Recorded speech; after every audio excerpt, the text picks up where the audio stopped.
সুপ্রিয় দর্শক শ্রোতা, আমরা জানি যে গত কয়েকদিন ধরেই দেশে বৃষ্টি হচ্ছিল, কিন্তু আবহাওয়ার পূর্বাভাস বলছে যে আগামী কয়েকদিন দেশে তাপপ্রবাহ বয়ে যেতে পারে। সেটা মৃদু থেকে মাঝারি ধরনের তাপপ্রবাহ বয়ে যেতে পারে। এতে তীব্র ব্যবসা গরম পড়তে পারে। সেটা আগামীকাল শনিবার থেকেই এই পরিস্থিতির সৃষ্টি হতে পারে।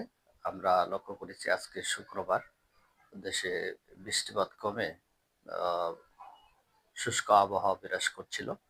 সেটা আবহাওয়াবিদরা বলছেন যে আগামী শনিবার থেকে বেশ কয়েকদিন ধীরে ধীরে তাপমাত্রা বেড়ে যাবে এবং দেশের বিভিন্ন অঞ্চলের উপর দিয়ে তাপপ্রবাহ বয়ে যাবে। এর আগে গত 3 তারিখ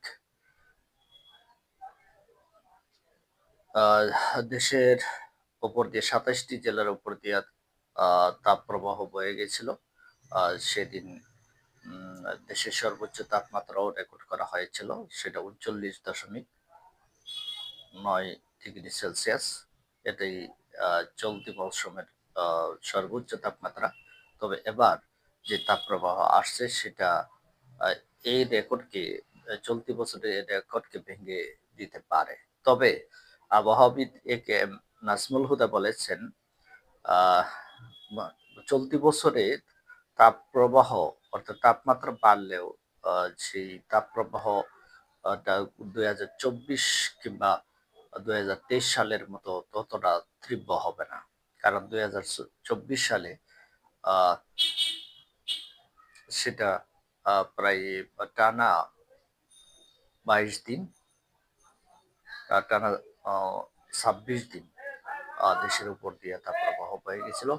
এছাড়া 2023 সালে প্রায় 22 দিন তাপপ্রবাহ বয়ে গেছিল। কিন্তু চলতি বছর তাপপ্রবাহ থাকলেও এত টানা তাপপ্রবাহ বয়ে যাওয়ার সম্ভাবনা কম।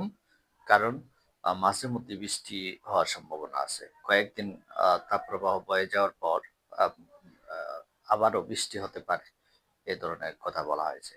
এই জন্য সবাইকেই নারী, শিশু, বৃদ্ধ তাদেরকে বেশ সতর্কতার সাথে আহ, আহ, সতর্কতা অবলম্বন করতে হবে। কারণ এই গরমে, তীব্র গরমে শিশুরা নানা ধরনের অসুখকে আক্রান্ত হচ্ছে। বিশেষ করে জ্বর, হাঁচি, কাশি, ডায়রিয়া, নানা ধরনের রোগে আক্রান্ত হচ্ছে এবং বয়স্ক লোকেরা স্ট্রোক করছেন এবং অন্যান্য যারা হাই প্রেশার রোগী আছেন তারাও স্ট্রোক করছেন। সেহেতু এই সময়টাই সবাইকে সতর্ক থাকতে হবে। সবাইকে ধন্যবাদ।